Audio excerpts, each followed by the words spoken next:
नमस्कार मित्रों, desire point channel के एक नए वीडियो लेक्चर में मैं हूं अमित दुबे। और आज के इस वीडियो लेक्चर में हम कक्षा 12 हिंदी के कैकेयी का अनुताप अध्याय का अध्ययन कर रहे हैं और इसके रचनाकार हैं मैथिली शरण गुप्त। इस वीडियो लेक्चर में आगे बढ़ने से पहले मैं आप सबसे एक छोटा सा प्रॉमिस करता हूं कि जब यह वीडियो लेक्चर कंप्लीट होगा तो आपके लिए ये चैप्टर धुआं होने वाला है, यानी बहुत ही सरल शब्दों में और बहुत सरल तरीके से मैं आज आपको ये चैप्टर पढ़ाने वाला हूँ। और आज के बाद ये चैप्टर आपके लिए बहुत ही ज़्यादा आसान हो जाएगा। चलिए यहाँ से स्टार्ट करते हैं। एक बार मैंने इस चैप्टर को पढ़ाकर अपलोड किया था, बट वो वीडियो लेक्चर मैंने आधा ही बनाया था, तो आज इस एक वीडियो लेक्चर में इस पूरे चैप्टर को कंप्लीट करेंगे। ठीक है, इसमें एक दो पार्ट नहीं करेंगे, एक ही पार्ट में पूरा चैप्टर कंप्लीट करेंगे। ठीक है, चलिए पहले ध्यान से समझ लीजिए कि प्रस्तुत काव्य पंक्तियां राष्ट्रकवि मैथिली शरण गुप्त द्वारा रचित साकेत महाकाव्य से अवतरित की गई हैं। वीर छत्राणी कैकेयी अपने किए पर पश्चाताप करके गोमुखी गंगा के समान पवित्र हो गई हैं और कैकेयी भरत के साथ राम को लौटाने के लिए वन में गई हैं। वह अनेक प्रकार से श्री राम को वन से अयोध्या वापस ले चलने का प्रयास करती हैं। तो यहाँ पर कहते हैं तदंतर। तदंतर का हिंदी होता है इसके पश्चात। बैठी बैठी मतलब बैठी सभा, यानी सभा बैठी हुई है। उटज, उटज का मतलब होता है कुटिया के आगे, यानी के आगे का मतलब होता है सामने। तो तदंतर सबसे पहले लिखा है, तदंतर का मतलब होता है इसके पश्चात, यानी भरत सहित अयोध्या वासियों के पंचवटी पहुँचने के पश्चात रात्रि में भगवान श्री राम की कुटिया के सामने बैठी सभा बैठाई गई। ठीक है, तो तदंतर का मतलब भरत सहित अयोध्या वासियों के पंचवटी पहुंचने के पश्चात रात्रि में भगवान श्री राम की कुटिया के सामने सभा बैठाई गई है। और नीले वितान के तले, नीले वितान, वितान का मतलब होता है मंडप, और उस सभा को देखकर ऐसा लगता है जैसे नीले वितान के तले, नीले वितान का मतलब होता है मंडप, तले मतलब नीचे, ऐसा लगता है मानो आकाश रूपी मंडप के नीचे दीप बहुजगे तारे रूपी बहुत से दीपक जगमगा रहे हों। और उस सभा को देखकर ऐसा लगता है जैसे आकाश रूपी, ऐसे पढ़ लीजिए कि जैसे आकाश रूपी मंडप के नीचे तारे रूपी बहुत से दीप जगमगा रहे हों। और टकटकी लगाए नयन शुरों के थेवे परिणामोत्सुक उन भयातुरों के थेवे। तो परिणामोत्सुक, अब पहले इसको परिणामोत्सुक पढ़िए, फिर इसको पढ़िए। परिणामोत्सुक, परिणाम उत्सुक यानी परिणाम जानने के लिए उत्सुक। ठीक है, तो सभा में लिए जाने वाले महत्वपूर्ण निर्णय का परिणाम जानने के लिए उत्सुक शुर, शुर मतलब होता है देवता, तो देवतागण भी टकटकी लगाए नयन, एक टक नजरे गड़ाए हुए थे। ठीक है, यानी सभा में ही एक टक नजरे गड़ाए हुए थे। और भयातुर के थे वे, यहाँ पर भी के थे वे, यहाँ भी के थे वे। के थे मतलब वो जो सभा में उपस्थित लोग थे ना, वो भयातुर थे। भयातुर का मतलब भयभीत थे। और सभा में उपस्थित सभी लोग इस बात को लेकर भयभीत थे कि कहीं भरत के आगमन का श्री राम कुछ और ही अर्थ निकालकर कोई कठोर निर्णय ना कर लें, अर्थात भगवान राम कहीं ऐसा ना कह दें कि हम कभी अयोध्या ही नहीं जाएंगे, जाओ तुम ही राज करो, गुस्सा हो जाए तो। ठीक, तो अब क्लियर है। तो सभा में लिए जाने वाले महत्वपूर्ण निर्णय का परिणाम जानने के लिए देवतागण भी सभा में एक टक नजरे गड़ाए हुए थे। और सभी लोग इस बात को लेकर भयभीत थे कि कहीं भरत के आगमन का भगवान श्री राम कुछ और ही अर्थ निकालकर कोई कठोर निर्णय ना कर लें। अब यहाँ पर बात की जाती है जो प्राकृतिक सौंदर्य है उसकी। तो उत्फुल्ल, उत्फुल्ल का मतलब होता है विकसित या फिर प्रसन्न। करौंदी कुंज का मतलब होता है करौंदे का बगीचा। वायु मतलब हवा, रह रहकर मतलब धीमे धीमे आना, मंद मंद हवा आना। ठीक है, तो करौंदी कुंज मतलब यहाँ पे हो जाएगा कि करौंदे के बगीचे में करौंदे के वृक्षों पर खिले हुए पुष्पों से धीमे धीमे या फिर रह रह कर आने वाली वायु। अब देखिए रात का समय है, तो रात का समय जाहिर सी बात है कि हवा जो होगी रात के समय में वो शीतल हो जाती है, ठंडी हो जाती है। दूसरी चीज़, करौंदी कुंज से आ रही, करौंदे के बगीचे से होकर हवा आ रही है और करौंदे के वृक्षों पर पुष्प खिले हुए हैं, तो वृक्षों की सुगंध, वो पुष्पों की सुगंध भी हवा के साथ आएगी, यानी हवा सुगंधित है और वो शीतल है क्योंकि रात की हवा है, और वो वायु रह रह कर आ रही है, यानी वो हवा मंद है। तो आप इसको ऐसे पढ़ेंगे कि उत्फुल्ल का मतलब सीधा सीधा होता है विकसित या फिर प्रसन्न, तो सीधा सीधा खिला हुआ कह सकते हैं हम लोग यहाँ पे, प्रसन्न नहीं कह दीजिए, जैसा आपको कहना हो। आप इसको सीधा सीधा ऐसे लिखेंगे कि करौंदी कुंज, करौंदे के बगीचे में करौंदे के पुष्पों से होकर आने वाली शीतल और सुगंधित भी कहना पड़ेगा क्योंकि पुष्पों से होकर आ रही, तो शीतल सुगंधित वायु करती थी सबको पुलकपूर्ण, सबको पुलकित कर रही थी। अब महाकर यानी उसमें सुगंध भी थी, तो कहने का मतलब वो सबको अपनी सुगंध से पुलकित कर रही थी। अब सुगंध मत लिखिएगा, आप सीधा सीधा लिखेंगे कि वो सबको पुलकित कर रही थी, सभा में उपस्थित सभी लोगों को पुलकित कर रही थी। पुलकित करने का मतलब प्रसन्न कर रही थी। ठीक है, अब हम इसको फिर से पढ़ लेते हैं कि करौंदे के बगीचे में करौंदे के वृक्षों पर खिले हुए पुष्पों से आने वाली मंद शीतल सुगंधित पवन सभा में उपस्थित सभी लोगों को पुलकित कर रही थी। और वह चंद्रलोक था, वह चंद्रलोक था, यानी वह सभा चंद्रलोक सी प्रतीत हो रही थी। और कहाँ चांदनी वैसी, और वैसी चांदनी अर्थात वहाँ ऐसी मनोहर चांदनी बिखर रही थी जिसका कहीं और मिलना दुर्लभ है। तो इसको ऐसा पढ़ना होगा कि वहाँ पर उस सभा में ऐसी मनोहर चांदनी बिखर रही थी जिसका कहीं और मिलना दुर्लभ है, और वह चंद्रलोक था और वह सभा चंद्रलोक सी प्रतीत हो रही थी। प्रभु बोले, भगवान श्री राम बोल पड़े, गिरा गंभीर नीर निधि जैसे। गिरा गंभीर, गिरा मतलब वाणी, गंभीर मतलब गंभीर स्वर में, नीर निधि, नीर निधि का मतलब होता है सागर, जैसे मतलब सागर के समान। ठीक है, तो उस शांत सभा में भगवान श्री राम ने सागर के समान या फिर सागर के जैसे अत्यंत गंभीर स्वर में बोलना प्रारंभ किया। क्लियर है यहाँ तक? तो कहाँ चांदनी वैसी, यानी उस सभा में ऐसी मनोहर चांदनी बिखर रही थी जिसका कहीं और मिलना दुर्लभ है, और वह सभा चंद्रलोक सी प्रतीत हो रही थी। और उस शांत सभा में भगवान श्री राम ने सागर के समान अत्यंत गंभीर स्वर में बोलना प्रारंभ किया। कहने का मतलब जो सागर होता है वो बहुत गहरा होता है, तो कुछ लोग ऐसी बातें करते हैं जो बहुत गहरी होती हैं, तो भगवान राम ने भी एकदम सागर के समान गहरे स्वर में बोलना शुरू किया, यानी गंभीर स्वर में बोलना शुरू किया। ठीक है, यानी वो गंभीर थे। आगे चलें। हे भरत भद्र, भगवान श्री राम भरत से कहते हैं कि हे भरत, अब कहो, अब बताओ अभिषिप्त अपना, तुम अपनी अभिषिप्त बताओ, अब तुम अपनी मनोकामना बताओ। अभिषिप्त मतलब होता है मनोकामना या फिर इच्छा। ठीक है, तो आप ऐसे पढ़ सकते हैं कि अब तुम अपनी इच्छा बताओ या फिर अब तुम अपनी मनोकामना बताओ। सब सजग हो गए, सजग मतलब सावधान हो गए, सभा में उपस्थित सभी लोग सावधान हो गए। भंग हुआ ज्यों सपना, जैसे कोई सपना टूटने पर कोई व्यक्ति सावधान हो जाता है। भंग मतलब टूटना, सपना मतलब सपना, तो जैसे कोई सपना टूटने पर कोई व्यक्ति सावधान हो जाता है, ठीक उसी प्रकार सभा में उपस्थित सभी लोग सावधान हो गए। हे आर्य, भरत कहते हैं भगवान श्री राम से कि हे आर्य, रहा क्या, क्या रहा? भरत अभिषिप्त भी, अर्थात क्या भरत की कोई मनोकामना अभी भी बाकी रह गई है? क्वेश्चन मार्क है यहाँ पे, यानी वो प्रश्न पूछ रहे हैं भगवान श्री राम से कि हे आर्य, क्या भरत की कोई मनोकामना अभी भी बाकी रह गई है? अर्थात क्या भरत की कोई मनोकामना अभी भी पूरी होनी बाकी रह गई है? मिल गया, मुझे तो मिल गया अकंटक राज्य। अकंटक मतलब होता है बाधा रहित या फिर एक छत्र।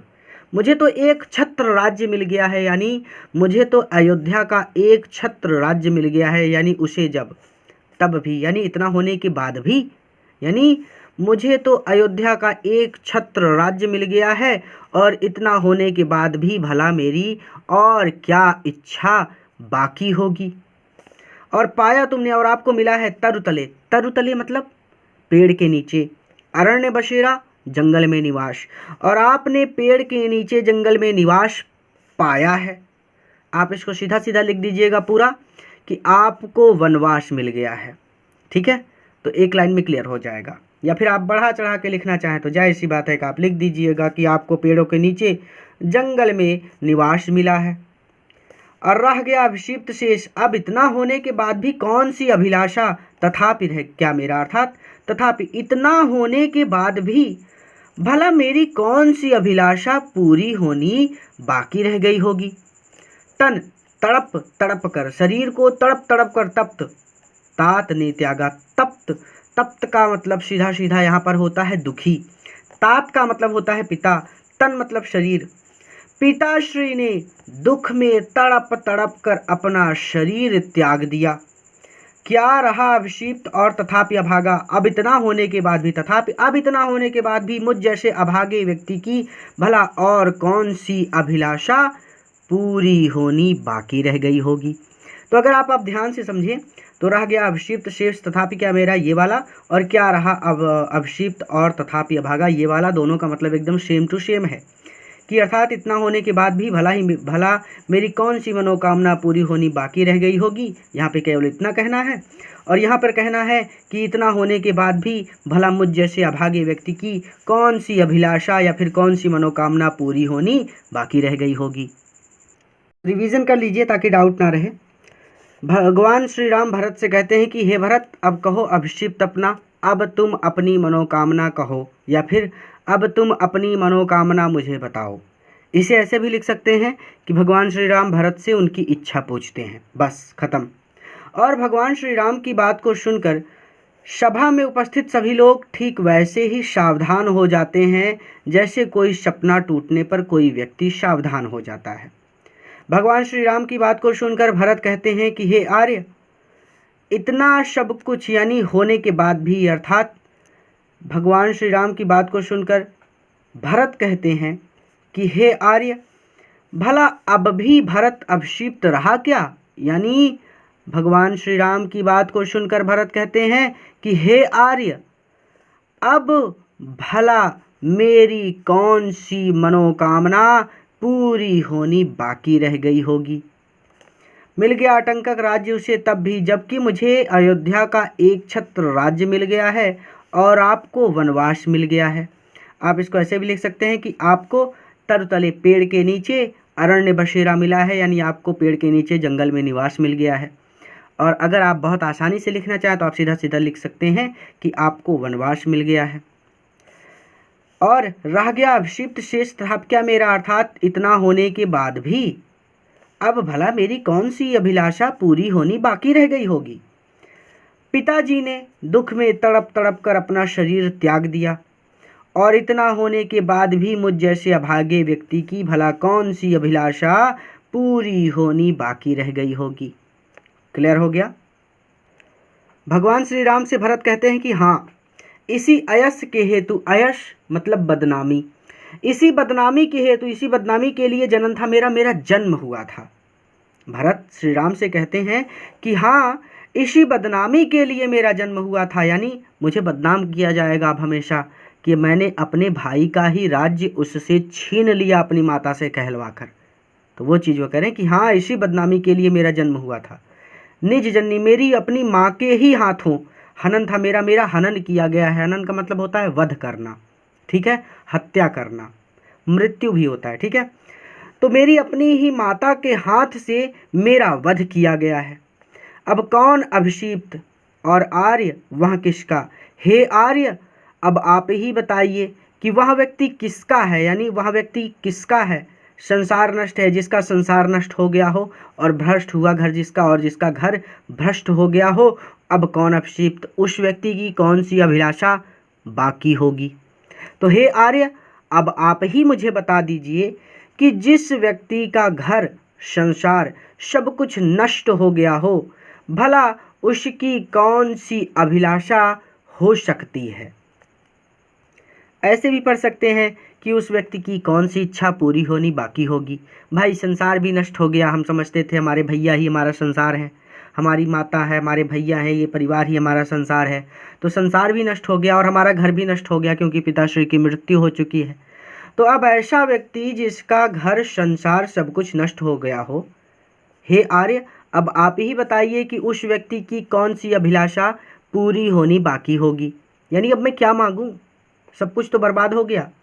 मुझसे मैंने ही आज स्वयं मुँह फेरा, मुझसे मैंने आज खुद से ही मुँह फेर लिया है, अर्थात मैं आज अपनी ही नज़रों में दोषी हो गया हूँ। हे आर्य बता दो तुम ही, हे आर्य अब आप ही बता दीजिए अभिषिप्त मेरी अभिलाषा। ऐसे में हे आर्य अब आप ही मेरी मनोकामना बता दीजिए, अर्थात अब आप ही बता दीजिए कि मेरी कौन सी मनोकामना शेष रह गई होगी या फिर मेरी कौन सी मनोकामना बाकी रह गई होगी। प्रभु ने भाई को पकड़ हृदय पर खींचा। भगवान श्री देखिए ऐसे लिखिएगा इसको कि भरत की ऐसी बातों को सुनकर भगवान श्री राम ने अपने भाई को पकड़कर हृदय पर खींचा, यानी अपने भाई को हृदय से लगा लिया और रोदन जल का मतलब होता है अश्रु जल या फिर आंसू। शाविनोद मतलब प्रसन्नता सहित उन्हें फिर सींचा, यानी रोदन जल से शाविनोद, यानी इसका मतलब प्रसन्नता के कारण, शाविनोद मतलब प्रसन्नता सहित। तो प्रसन्नता के कारण भगवान श्री राम की आंखें भर आई और उन्होंने भरत की प्रशंसा करते हुए कहा कि उसके आशय की थाह मिलेगी किसको, कि उसके आशय का मतलब होता है अर्थ या फिर तात्पर्य। भला उसके आशय की था मतलब होता है गहराई, तो उसके हृदय की गहराई को मिलेगी किसको, कौन जान सकता है। तो उस व्यक्ति के हृदय की गहराई को भला कौन जान सकता है। जनकर जननी ही, जिसको जन्म देने वाली जननी ही जान न पाई, जिसको जन्म देने वाली माता ही ना जान पाई, अर्थात जिसे स्वयं जन्म देने वाली माता ही ना जान पाई, भला उस व्यक्ति के हृदय की गहराई को कौन जान सकता है। फिर से देखेंगे, भरत कहते हैं भगवान श्री राम से कि हाँ, इसी बदनामी के लिए परमात्मा ने मुझे इस धरती पर जन्म दिया था, या फिर बहुत बढ़ा चढ़ा कर नहीं बोलना चाहते तो ऐसे बोल दीजिए कि हाँ, इसी बदनामी के लिए मेरा जन्म हुआ था, मेरी अपनी ही माता के हाथों मेरा वध किया गया है। अब कौन अपशिप्त और आर्य, वहाँ किसका संसार नष्ट है, भ्रष्ट हुआ घर जिसका। हे आर्य अब आप ही बता दीजिए कि ऐसा व्यक्ति जिसका घर संसार सब कुछ नष्ट हो गया हो, उसकी कौन सी अभिलाषा बाकी रह गई होगी। मैं आज अपनी ही नज़रों में दोषी हो गया हूँ। हे आर्य ऐसे में अब आप ही बता दीजिए कि मेरी कौन सी अभिलाषा बाकी रह गई होगी। भगवान श्री राम ने भरत की बातों को सुनकर, ऐसे लिख सकते हैं कि भरत की बातों को सुनकर भगवान श्री राम ने भरत को हृदय से लगा लिया और प्रसन्नता के कारण उनकी आंखें भर आई, और फिर, यानी आप ऐसे भी लिख सकते हैं कि प्रसन्नता के कारण उनकी आंखें भर आई और उन्होंने प्रसन्नता करते हुए कहा, या फिर उन्होंने भरत की प्रशंसा करते हुए कहा कि जिस व्यक्ति को जन्म देने वाली माता ही ना जान सकी, ऐसे व्यक्ति के हृदय की गहराई को भला कौन जान सकता है।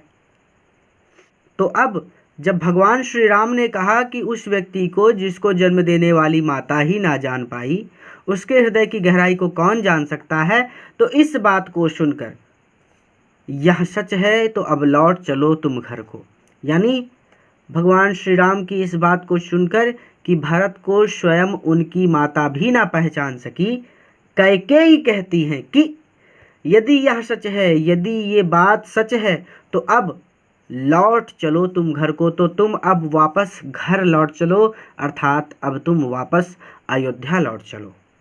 चौंके सब सुनकर, सब लोग चौंक पड़े सुनकर। अटल मतलब जिसको टाला ना जा सके, यानी दृढ़, ठीक है। तो दृढ़ स्वर को, कैकेयी स्वर को, तो कैकेयी के मुख से ऐसी दृढ़ स्वर को सुनकर, यानी कैकेयी के मुख से दृढ़ स्वर में कही गई इस बात को सुनकर सभा में उपस्थित सभी लोग चौंक पड़े और सबने रानी की ओर अचानक देखा और सभी लोग अचानक रानी कैकेयी की ओर देखने लगे। क्लियर हो गया कि रानी कैकेयी कहती हैं, यानी भगवान श्री राम की इस बात को सुनकर कि भरत को स्वयं उनकी माता भी ना पहचान सकी, कैकेयी कहती हैं कि यदि ये बात सच है तो अब तुम वापस घर लौट चलो, अर्थात अब तुम वापस अयोध्या लौट चलो। और रानी कैकेयी के मुख से दृढ़ स्वर में कही गई इस बात को सुनकर सभा में उपस्थित सभी लोग चौंक पड़े, अर्थात चौंकना ही कह दीजिए कि चौंक पड़े। चौंक पड़े का मतलब विस्मित रह गए, आश्चर्य से उनकी ओर देखने लगे। तो ये चीज़ तो आगे लिखी ही है। तो सभी लोग चौंक पड़े और सभा में उपस्थित सभी लोग अचानक रानी कैकेयी की ओर देखने लगे। अब हमें बताया गया है कि रानी कैकेयी कैसी दिख रही थी। वैध्यव, वैध्यव का सीधा सीधा मतलब है विधवापन। तृषार्विता, तृषार्विता का मतलब कोहरे से ढकी हुई। और यथा मतलब जैसे या फिर जैसी। विधुलेखा, विधुलेखा मतलब चंद्रमा की रेखा। ठीक है, तो उस समय वैध्यव विधवा रूप में, विधवा कैसे कपड़े पहनते हैं? सफ़ेद कपड़े।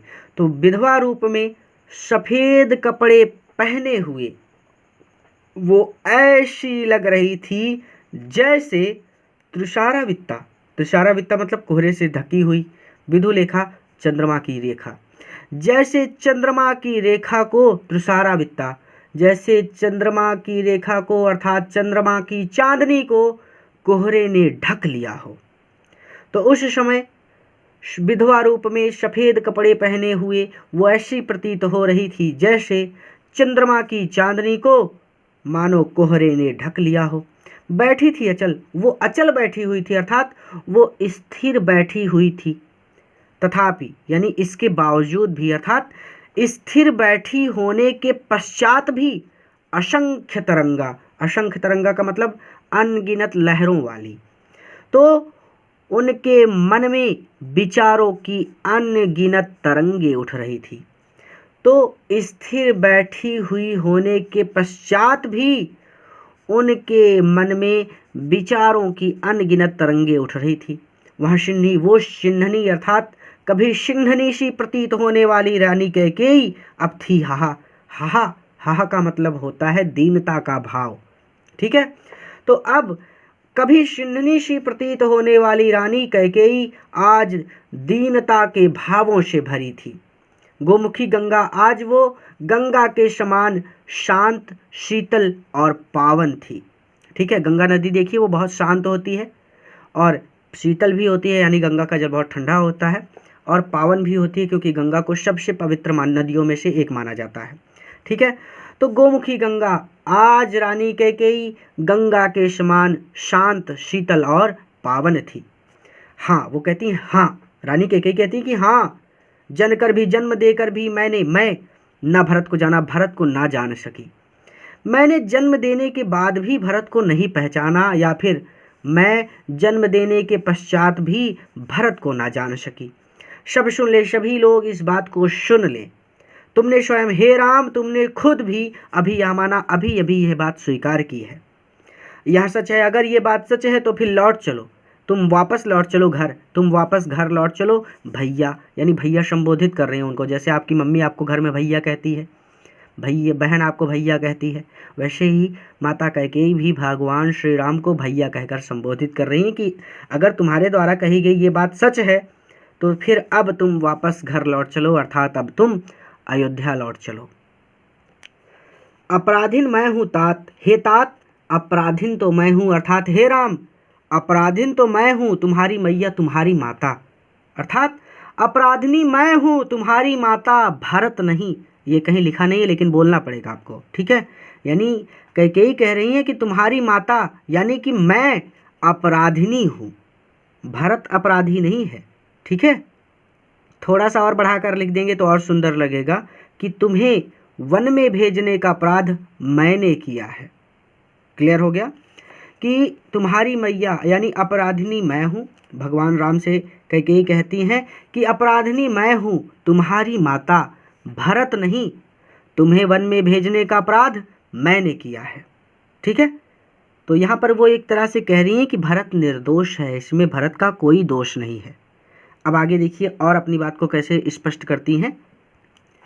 दुर्बलता का ही चिन्ह विशेष शपथ है, भगवान राम से कैकेयी कहती हैं, यानी एक तरह से ऐसे लिखेंगे आप इसको कि भगवान राम से कैकेयी भरत की कसम खाते हुए या फिर भरत की सौगंध खाते हुए कहती हैं कि हे राम, दुर्बलता का ही चिन्ह विशेष शपथ है। शपथ यानी सौगंध खाना दुर्बलता का चिन्ह है, दुर्बलता का प्रतीक है।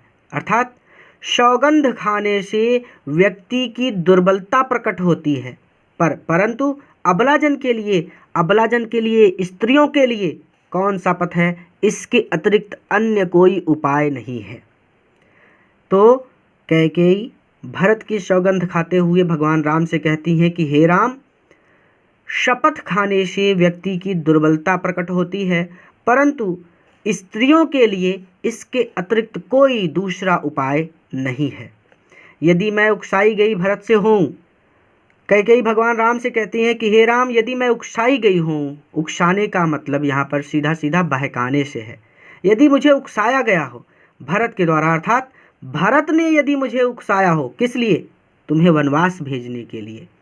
यदि तुम्हें वनवास भेजने के लिए मुझे भरत ने उकसाया हो, तो पति के समान तो मैं अपने पति के ही समान स्वयं पुत्र को भी खोऊं, अपने पुत्र को भी खो बैठूं। अर्थात जैसे मेरे पति की मृत्यु हो गई, वैसे ही मेरे पुत्र की भी मृत्यु हो जाए। ठीक है, तो अपने पति के ही समान मैं अपना पुत्र भी खो बैठूं। हे राम, यदि तुम्हारे वनवास भेजने के लिए मैं भरत के द्वारा उकसाई गई हूँ, तो अपने पति के ही समान मैं अपना पुत्र भी खो बैठूं। अब आगे वो कहते हैं ठहरो, सभा में उपस्थित सभी लोगों को वो कहते हैं ठहरो, रुक जाओ, मत रोको मुझे रोको मत, कहूँ सो सुन लो, जो मैं कह रही हूँ वह सुन लो। अब पाओ यदि उसमें सार होकर, और यदि उसमें सार पाओ अर्थात कोई सच्चाई पाओ, अर्थात यदि मेरे द्वारा कही गई बातों में आपको कोई सच्चाई मिले, उसे सब चुन लो, तो उसे सब चुन लीजिए, तो उसे आप ग्रहण कर लीजिए। करके पहाड़ बहुत बड़ा होता है, तो इतना बड़ा पाप करके भी मौन रह जाऊं, मैं चुप रह जाऊं? राई भर थोड़ा सा भी अनुताप मतलब दुख, एक तरह से वो पश्चाताप करने की बात कर रही हैं। तो कैकेयी का अनुताप मतलब कैकेयी का पश्चाताप। तो राई भर भी अनुताप, थोड़ा सा भी, राई मतलब सरसों भर अनुताप, यानी थोड़ा सा भी पश्चाताप ना करने पाऊं, थोड़ा सा भी पश्चाताप प्रकट ना करूं, ये मुझसे नहीं होगा। क्वेश्चन मार्क है दोनों जगह, अर्थात ये मुझसे नहीं होगा, मेरे लिए ये करना मुश्किल है। तो इतना बड़ा पाप करके भी मैं चुप रह जाऊं और थोड़ा सा भी पश्चाताप ना करने पाऊं, तो ये मुझसे नहीं होगा। ठीक है, इतना रिवीजन कर लीजिए, फिर आगे चलिए। कैकेयी भरत की सौगंध खाते हुए भगवान श्री राम से कहती हैं कि सौगंध खाने से व्यक्ति की दुर्बलता प्रकट होती है। ठीक है, परंतु स्त्रियों के लिए इसके अलावा कोई दूसरा उपाय नहीं है। वो राम से कहती हैं कि हे राम, यदि तुम्हें वनवास भेजने के लिए मुझे भरत ने उकसाया हो, तो मैं अपने पति के ही समान अपना पुत्र भी खो बैठूं। सभा को संबोधित करते हुए वो कहती हैं कि ठहरो, मुझे मत रोको, मैं जो कह रही हूँ उसे सब लोग सुन लीजिए, और यदि मेरी बातों में कोई सच्चाई हो तो उसे सब लोग ग्रहण कर लीजिए। ठीक है, इतना बड़ा पाप करके भी मैं चुप रह जाऊं और थोड़ा सा भी पश्चाताप ना करने पाऊं, तो ये मुझसे नहीं होगा, अर्थात ये मेरे लिए असंभव है, मैं ऐसा नहीं कर सकती। ठीक है, तो इतना बढ़ा चढ़ा के लिखेंगे तो कन्फ्यूजन होगी। करके पहाड़ सा पाप मौन रह जाऊं, इतना बड़ा पाप करके भी मैं चुप रह जाऊं और थोड़ा सा भी पश्चाताप ना करने पाऊं, तो ये मेरे लिए असंभव है। इसे और सुंदर तरीके से लिखा जा सकता है, इसे ऐसे लिखा जा सकता है कि इतना बड़ा पाप करके भी मैं चुप रह जाऊं और मैं थोड़ा सा भी पश्चाताप ना कर सकूं, तो ये मुझसे सहा नहीं जा सकेगा। एकदम सुंदर, एकदम सटीक। थी सन छत्र शशि निशा ओस टपकाती, शन छत्र का मतलब तारों सहित, शशि निशा मतलब चांदनी रात, ओस टपकाती रात में ओस टपकती है ना, तो वो चीज। तो कैकेयी के यह सब कहने के दौरान तारों से भरी चांदनी रात ओश टपका रही थी, यानी ओश के रूप में अश्रु जल बरसा रही थी। यहाँ पे अश्रु लिख दिया मैंने, अश्रु जल, ठीक है। तो ओश के रूप में अश्रु जल टपका रही थी और रोती थी नीरव सभा। नीरव सभा जो नीचे, नीरव मतलब शांत, और नीचे बैठी शांत सभा हृदय थपथपाती, यानी अपने हृदय को थपथपाते हुए रोती थी, रो रही थी। यानी कहने का मतलब सभा के साथ साथ, यानी सभा रो रही थी तो सभा के साथ साथ प्रकृति भी, क्योंकि प्रकृति भी रो रही थी, ओश टपक रही थी ना, तो ऐसा लग रहा था कि सभा के साथ साथ प्रकृति ने भी कैकेयी को उनके पाप के लिए क्षमा कर दिया हो, ठीक है। तो कैकेयी के यहाँ सब कहने के दौरान तारों से भरी चांदनी रात ओश के रूप में अश्रु जल बरसा रही थी और नीचे बैठी मौन सभा अपने हृदय को थपथपाते हुए रो रही थी। अर्थात ऐसा लग रहा था कि कैकेयी के हृदय परिवर्तन और उनके पश्चाताप को देखकर सभा में उपस्थित सभी लोगों के साथ साथ प्रकृति ने भी उन्हें उनके अपराध के लिए क्षमा कर दिया हो। और उल्काशी रानी, उल्का जो होती है ना, उल्का मतलब होता है टूट कर गिरने वाला तारा, और जब तारा टूट कर गिरता है तो वो बहुत जोरों से चमकता है, चारों ओर प्रकाश बिखेरता है। तो उल्काशी रानी यानी रानी कैकेयी, जिसने अपनी अनुचित मांग से पूरे अयोध्या और वहाँ के निवासियों का जीवन अस्त व्यस्त कर दिया था, वो आज उल्काशी थी। कहने का मतलब वो आज पश्चाताप की अग्नि में जल रही थी और रानी दिशा में रानी चारों ओर दीप्त करती थी, चारों ओर सद्भाव की किरणें बिखेर रही थी। तो उल्का जो होती है वो आग में जलती रहती है एक तरह से, ठीक है, और उसकी वजह से चारों ओर प्रकाश होता है। तो वही चीज़ कि रानी कैकेयी, जिसने अपनी अनुचित मांग से पूरे अयोध्या और वहाँ के निवासियों का जीवन अस्त व्यस्त कर दिया था, वो आज पश्चाताप की अग्नि में जल रही थी और चारों ओर सद्भाव की किरणें बिखेर रही थी। सद्भाव, भाई सद्भाव लिख दिया, ठीक है। और सभा में उपस्थित सभी लोगों में भय, विस्मय और खेद भरती थी। भय का मतलब तो सब जानते हैं। विस्मय का मतलब होता है आश्चर्य, और खेद मतलब दुख, ठीक है। और रानी कैकेयी के इस नए रूप को देखकर सभा में उपस्थित सभी लोगों में एक साथ भय, आश्चर्य और दुख के भाव उमड़ रहे थे, या शोक के भाव उमड़ रहे थे। खेद का मतलब दुख या शोक, ठीक है। तो ये रानी, उल्काशी रानी दिशा दीप्त करती थी, सब में भय, विस्मय और खेद भरती थी। इसको फिर से समझ लीजिए कि रानी कैकेयी, जिसने अपनी अनुचित मांग से पूरे अयोध्या और वहाँ के निवासियों का जीवन अस्त व्यस्त कर दिया था, वो आज पश्चाताप की अग्नि में जल रही थी और चारों ओर सद्भाव की किरणें बिखेर रही थी। दीप्त मतलब चारों ओर प्रकाश बिखेर रही थी, ठीक है। तो चारों ओर सद्भाव की किरणें बिखेर रही थी और सभा में उपस्थित सभी लोगों में एक साथ भय, आश्चर्य और शोक के भाव उमड़ रहे थे। क्या कर सकती थी मरी मंथरा दासी? अब यहाँ पर कैकेयी मंथरा को निर्दोष बताते हुए कहती हैं कि मरी मंथरा दासी, मंथरा तो केवल एक दासी है, मंथरा तो बस एक साधारण सी दासी है, क्या कर सकती थी? भला वह मेरे मन को कैसे बदल सकती थी? मेरा ही मन रह ना सका निज विश्वासी, बल्कि सच्चाई तो ये है कि मेरा ही मन रह ना सका निज विश्वासी, मेरा ही मन अविश्वासी हो गया था। तो ये तो बिल्कुल आसान है कि कैकेयी मंथरा को निर्दोष बताते हुए कहती हैं कि मंथरा तो बस एक साधारण सी दासी है, ऐसे भी लिख सकते हैं कि सेविका है, ठीक है। तो मंथरा तो एक साधारण सी दासी है, भला वो मेरा मन कैसे बदल सकती थी?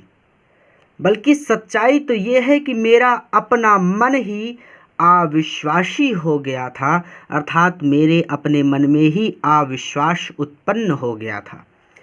जल पंजरगत, वो अपने पंजरगत मतलब होता है शरीर के अंदर स्थित, ठीक है। तो मेरे शरीर के अंदर स्थित मन अब अधीर हो गया। अधीर का मतलब धैर्य ना रखने वाला और अभागा। तो यहाँ पर कैकेयी अपने मन को आधीर और अभागा बताते हुए कहती हैं कि हे मेरे शरीर के अंदर स्थित मन, वे ज्वलंत भाव, वो आग लगाने वाले भाव स्वयं तुझी में जागे, तुझ में ही जागे थे। ठीक है, आप इसको ऐसे भी पढ़ सकते हैं कि कैकेयी अपने मन को आधीर और अभागा बताते हुए कहती हैं कि हे मेरे शरीर के अंदर स्थित अंतर्मन, या फिर हे मेरे शरीर में स्थित मन, वो आग लगाने वाली भावना या फिर वो आग लगाने वाले भाव तुझ में ही जागे थे, तुझ में ही उत्पन्न हुए थे। क्लियर है? तो कई तरीके से पढ़ सकते हैं हम इसको, एक लाइन में एक बार में कैसे पढ़ेंगे इसको ऐसे समझ लीजिए कि कैकेयी मंथरा को निर्दोष बताते हुए कहती हैं कि मंथरा तो बस एक साधारण सी दासी है, भला वो मेरे मन को कैसे बदल सकती थी।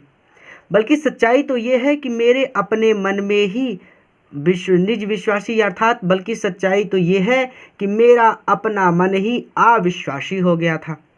और अपने मन को आधीर और अभागा बताते हुए कैकेयी कहती हैं कि हे मेरे शरीर में स्थित मन, वो आग लगाने वाले भाव तुझी में जागे थे। क्लियर हो गया?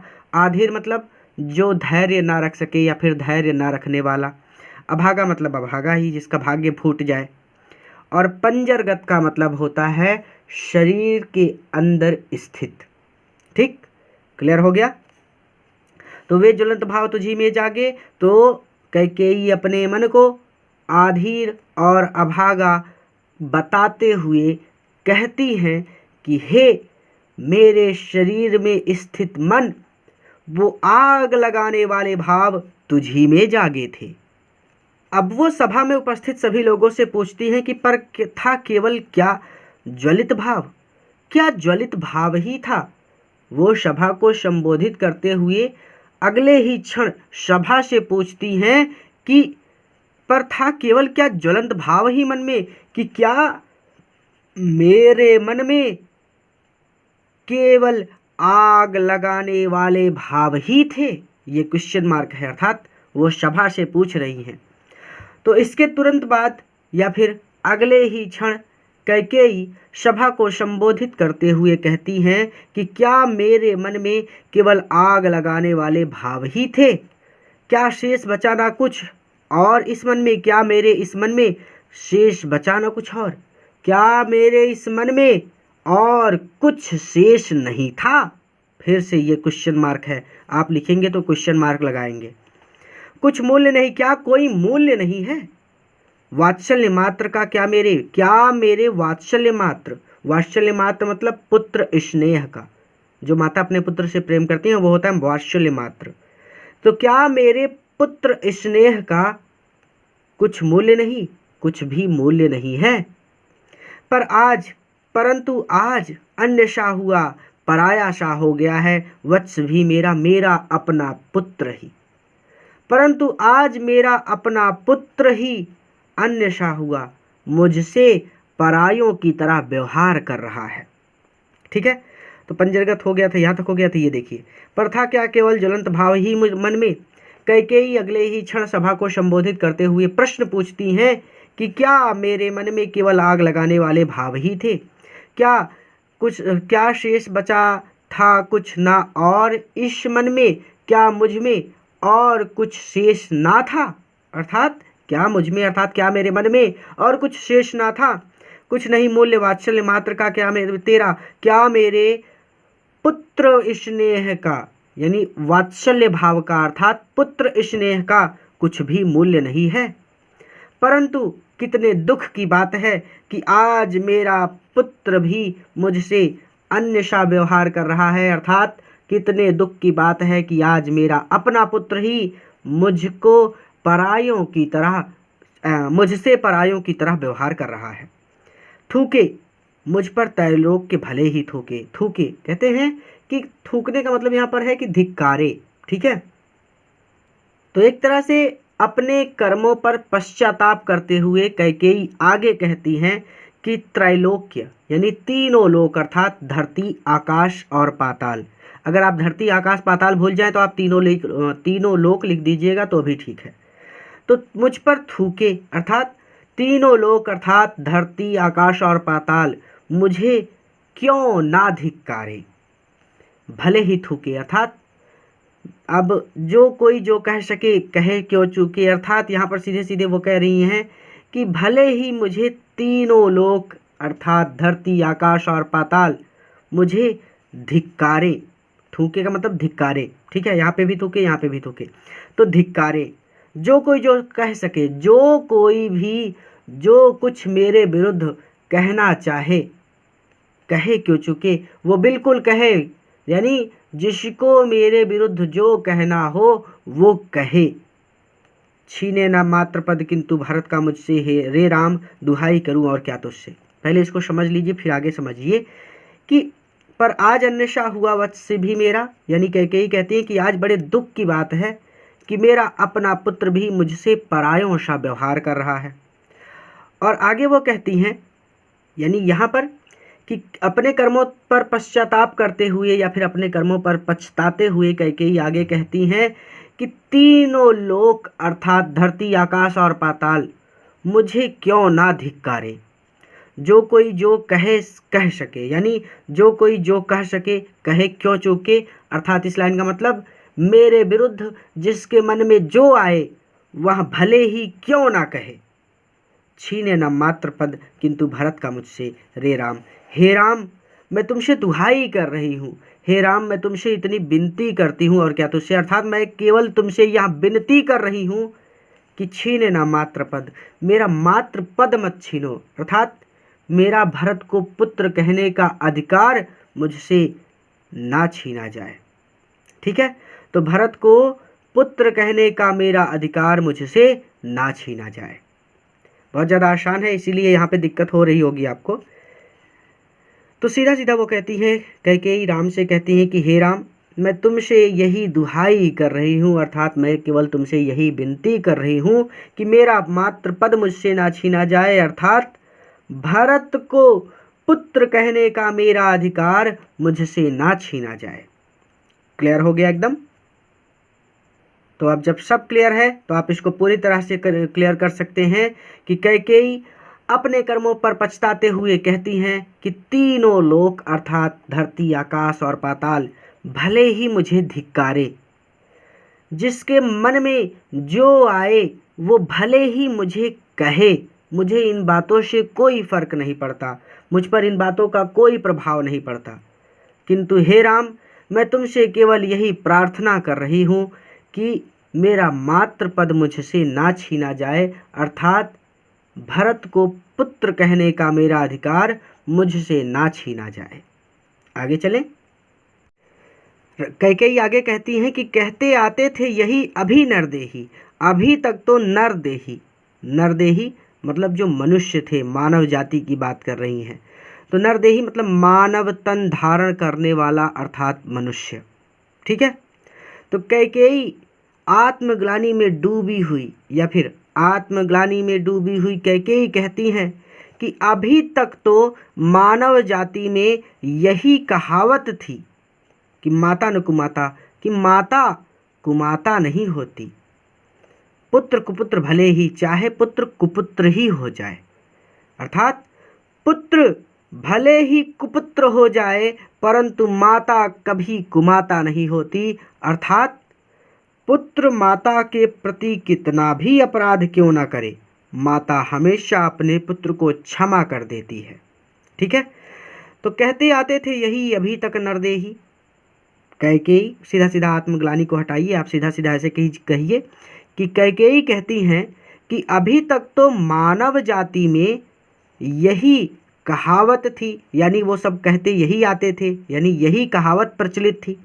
तो इस पहली लाइन का मतलब हो जाएगा कि कैकेयी कहती हैं कि अभी तक तो मानव जाति में यही कहावत प्रचलित थी कि पुत्र भले ही कुपुत्र हो जाए परंतु माता कभी कुमाता नहीं होती, अर्थात पुत्र माता के प्रति कितना भी अपराध क्यों ना करे, माता हमेशा पुत्र को क्षमा कर देती है। अब कहे सभी यहाँ हाय, किंतु अब कहे सभी, सब यह कहेंगे विरुद्ध विधाता की, विधाता के बनाए गए नियम के विरुद्ध, अर्थात यहाँ पर तो विधाता के बनाए गए नियम के विरुद्ध है पुत्र पुत्र ही, पुत्र तो पुत्र ही है, रहे कुमाता माता, परंतु माता कुमाता हो गई है, अर्थात संसार मुझ पर बुरी माता होने का आरोप लगाएगा। ठीक है, ये चीज वो कह रही हैं। तो अब कहे सभी यह हाय विरुद्ध विधाता, किंतु अब सभी लोग यह कहेंगे कि विधाता के बनाए गए नियमों के विरुद्ध यहाँ पर पुत्र तो पुत्र ही है, परंतु माता ही कुमाता हो गई है, अर्थात संसार मुझ पर बुरी माता होने का आरोप लगाएगा। मैंने इसका बाह्य मात्र ही देखा।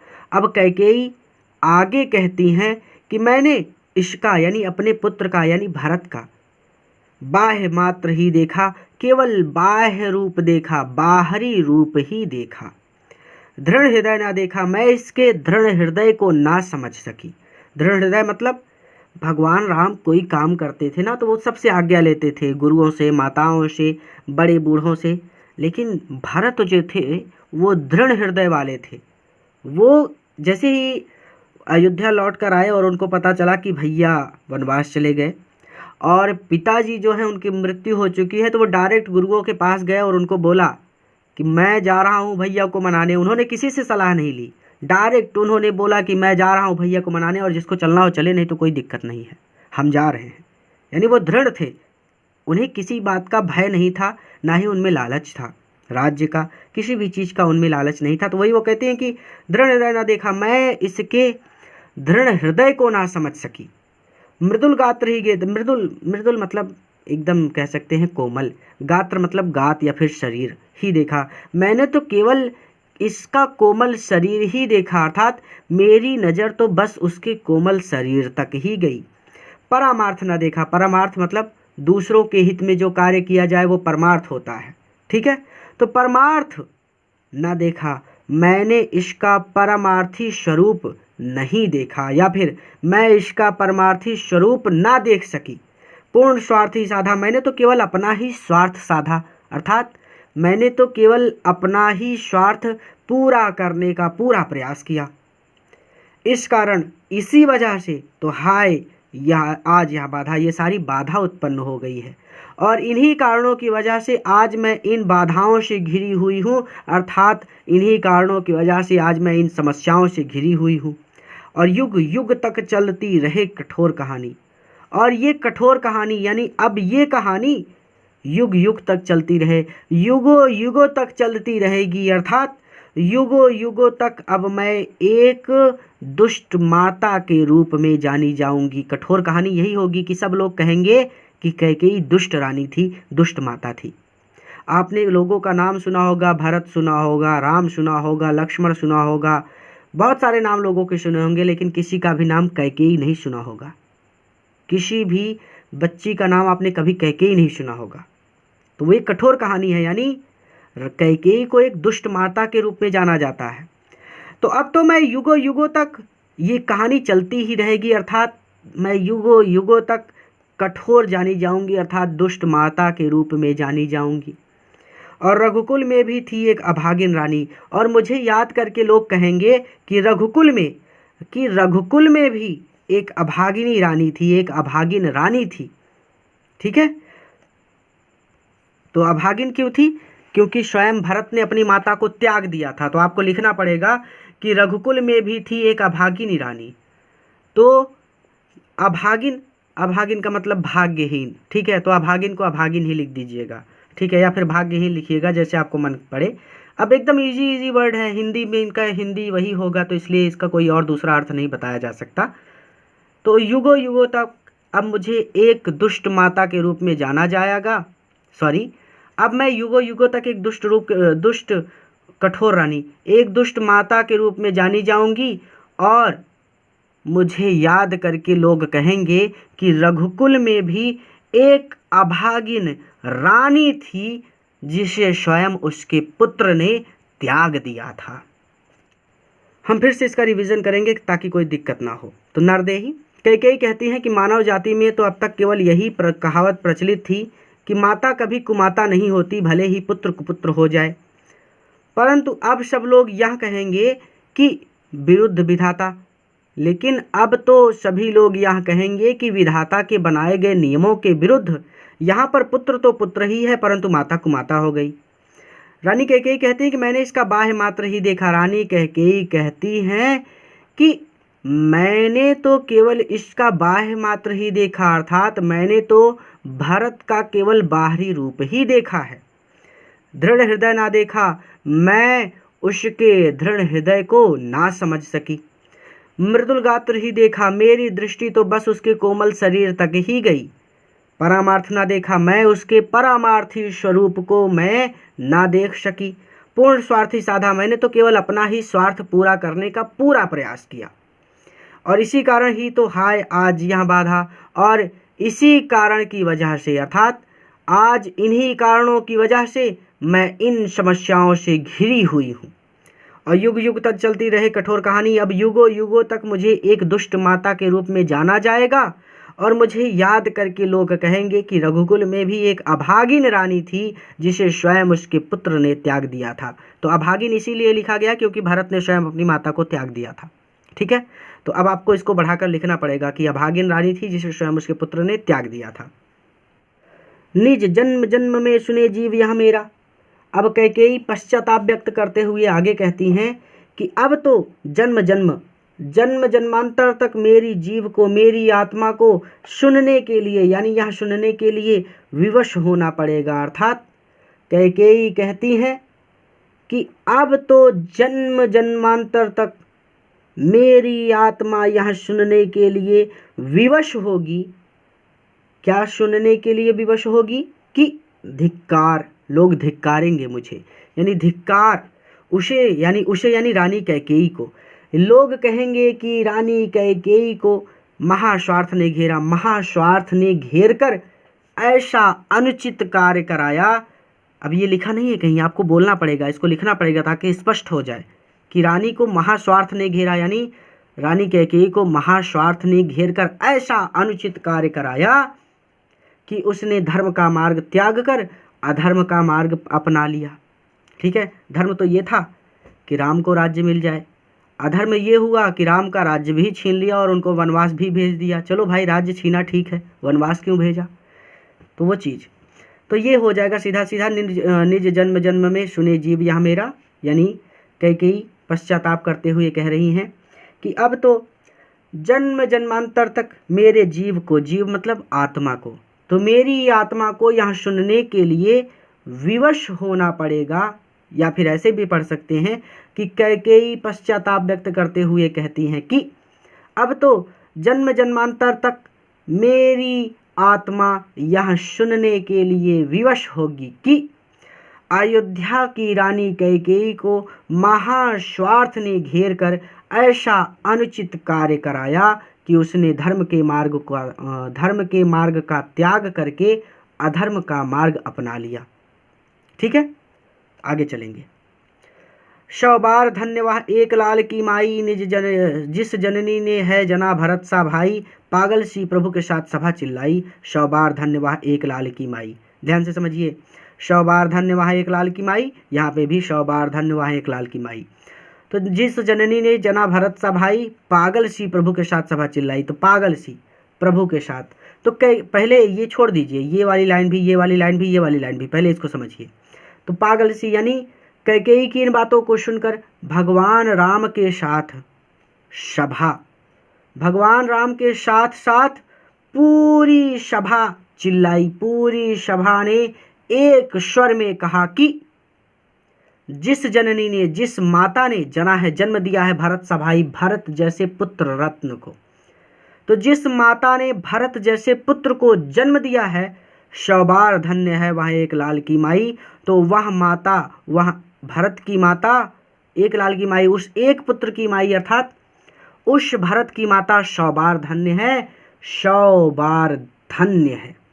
ठीक है, तो पागल सी प्रभु के साथ सभा चिल्लाई, यानी कैकेयी की इन बातों को सुनकर भगवान राम के साथ साथ सभा में उपस्थित सभी लोगों ने एक स्वर में कहा कि जिस माता ने भरत जैसे पुत्र को जन्म दिया है, अर्थात भरत जैसे महान पुत्र को जन्म देने वाली माता 100 बार धन्य, वो 100 बार धन्य है। अर्थात भरत जैसे पुत्र को जन्म देने वाली माता 100 बार धन्य है। एक लाल, लाल मतलब पुत्र, तो लाल की माई यानी पुत्र की माता, यानी वही बात तो मैं कह रहा हूँ ना कि भरत जैसे पुत्र को जन्म देने वाली माता 100 बार धन्य है। ठीक है, तो यहाँ पर भी जननी है यानी माता है, यहाँ पे भी माई यानी माता है।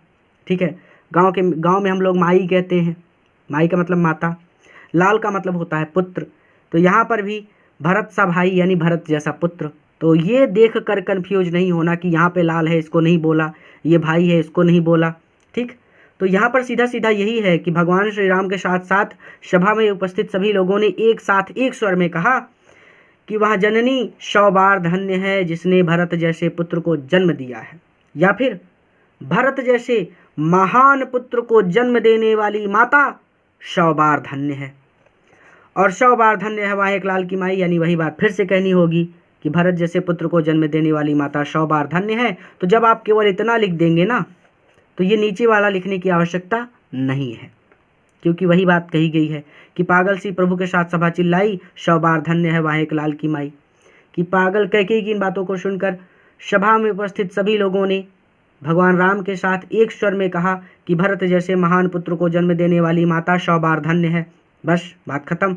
ये नीचे वाली लाइन लिखिए चाहे मत लिखिए, कोई दिक्कत नहीं, आपका काम हो जाएगा। ठीक है, क्योंकि इसका और इसका अर्थ एक ही है, दोनों का कोई अर्थ अलग नहीं है। तो रिवीजन कर लेते हैं ताकि दिक्कत ना हो। तो ऊपर तक तो हमने रिवीजन किया ही था भाई, यही रिवीजन कर लेते हैं सीधा सीधा। अगर ये मैं भूल गया हूँ तो आप इसे फिर से स्टार्ट करके देख लीजिएगा वीडियो को।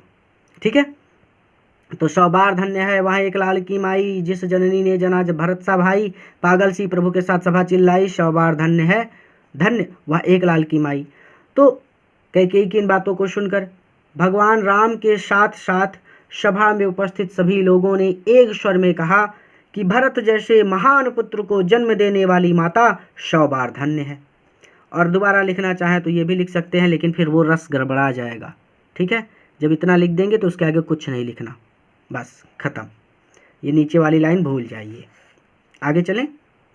तो सभा की बातें सुनकर कैकेयी कहती हैं कि हाँ, लाल, लाल मतलब पुत्र, हाँ मैं उस पुत्र की माता हूँ, हाँ मैं उस पुत्र की माता हूँ, उसे भी, किंतु मैंने उस पुत्र को भी आज गंवाया, मैंने आज गंवा दिया है, आज खो दिया है।